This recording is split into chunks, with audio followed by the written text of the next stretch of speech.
Welcome everyone to this first video mini talking about electrochemistry. So in this video, before we start talking about electrochemical reactions and all that wonderful stuff, we're going to first talk about some bookkeeping things like oxidation numbers. Okay, so oxidation numbers are used to try to keep track of where electrons are and where they're going. And an oxidation number is essentially the charge an element would have if every single bond was an ionic bond, right? So you imagine, right, molecule, right, like CH4, right? Think of that as having a bunch of covalent bonds, right? If I imagine they were all ionic bonds, right, what would the charges be on these different molecules, right? And that is related with their oxidation numbers. So the rules for assigning oxidation numbers are goes as follows, right? Pure elements have an oxidation number of 0, right? Iron, O2, Cl2, whatever, right? Any pure element is an oxidation number of 0, right? If you have some charged ion, that's a monatomic ion like sodium, potassium, right? Their charge is their oxidation number. Cl minus has an oxidation number of -1, right? And calcium 2 plus has an oxidation number of +2, right? So the charge of the monatomic ion is its oxidation number. Fluorine has an oxidation number of -1. Oxygen's oxidation number is -2, unless it's in a peroxide, like hydrogen peroxide, then it's -1. Hydrogen is +1 when it's bonded to nonmetals, -1 when it's bonded to metals. Okay. And the sum of all your oxidation numbers must equal the charge of your polyatomic compound. Okay. So that's it. Given those rules, we can figure out the oxidation numbers of every single molecule we're interested in. Okay. So now that we know kind of what these oxidation numbers are, we can talk about oxidation reduction reactions. Okay. So a reduction reaction is a reaction where something has gained electrons. Okay. So reduction is a gain of electrons. Oxidation is the loss of electrons. So when something is oxidized, it loses electrons. When something is reduced, it gains electrons. So a reduction oxidation reaction is a reaction where some molecule, some compound, some atom is gaining electrons and another one is losing electrons, right? So it's just a transfer of electrons between things, okay? Right? And these things have to occur together, okay? You have to have, if you have a reduction reaction, you got to have an oxidation reaction. If you have an oxidation reaction, there's got to be a reduction. They're paired up always, okay? There's a little kind of scheme here, right? Think of oil rig. Reduction is gain, oxidation is a loss, right? Or oxidation is loss, reduction is gain, right? Oil rig, okay? Right, in terms of remembering that oxidation is when you lose electrons, reduction is when you gain electrons. Okay.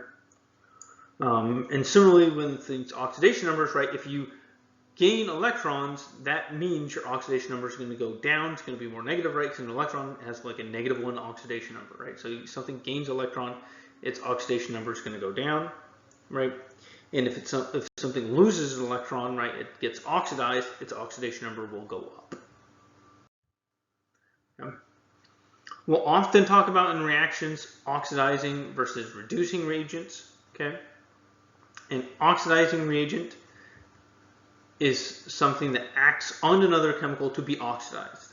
It itself is reduced, okay? So this is like the slightly tricky thing about these definitions, right? Is an oxidizing agent is reduced because it is causing something else to be oxidized, okay? Examples of these things given here, these are very common oxidizing agents. Things that are common reduced themselves. Okay, a reducing agent then is the opposite of an oxidizing agent, right? A reducing agent acts on something else to cause it to be reduced, and it itself gets oxidized. So a reducing agent is oxidized by causing something else to be reduced. Okay, these are examples of common reducing agents. Okay, things that often get oxidized in an electrochemical reaction and cause something else to get reduced. Okay. When writing out these redox reactions, balancing these things are not as simple as a regular chemical reaction. Okay, so these redox reactions, reduction oxidation reactions. So redox, right? Redox is short for reduction oxidation reactions. Okay, so right in a redox reaction, you have two kind of half reactions. You have the reduction reaction and you have the oxidation reaction. Okay, right, and so those are considered half reactions, right? So the half reactions are the reduction reaction plus the oxidation reaction. Okay, and we got to balance those things separately. We got to first balance the reduction reaction and then balance the oxidation reaction separately from each other. Okay, to balance those half reactions, first you balance all elements except hydrogen and oxygen as you normally would. Okay, multiply by stoichiometric coefficients and things like that to make sure they're even number of every element on both sides of the reaction. Okay, except for hydrogen and oxygen. Okay, then we balance oxygen by adding water. Okay, so if you're missing 2 oxygens in the products, you add 2 waters to the product side. Then you balance by hydrogens by adding hydrogen ions, H pluses.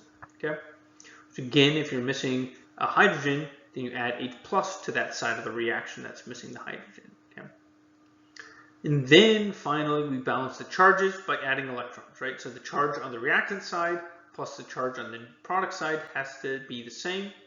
The total charge on the reactants has to equal the total charge on the products. Okay, so those have to be the same, and we balance those out by adding electrons to whichever side has a more positive charge, right? Because again, adding electrons reduces your charge. So if you have a +7 charge on reactants, +9 charge on products, you add 2 electrons to the products to balance those out. Okay. And then finally, we got to make sure both of our half reactions, right, which again are our reduction and our oxidation reaction, have the same number of electrons that are being transferred. If not, then we need to multiply those half reactions by the appropriate stoichiometric coefficients so that there's equal number of electrons being transferred in the reduction reaction as there is in the oxidation reaction. Okay, and then finally, we just add the reactions together, okay, to get the overall redox reaction. And if we're dealing with a base, okay, we'll add OH minus to each side to neutralize the H plus. Okay. Right. So this is the general scheme for balancing redox reactions. Okay, or these steps. Right. Seems like a lot of steps, but when you do a couple of them, you get kind of used to it, and it's fairly straightforward. And again, as a reminder, in basic solutions, you do everything the same as acidic solutions. Okay, you just neutralize H plus with OH minus to convert it to basic, right? So if I have some extra H pluses floating around, right, I add in OH minus to both sides of my reaction. Okay, and then the H plus will react with OH minus, right, to form H2O.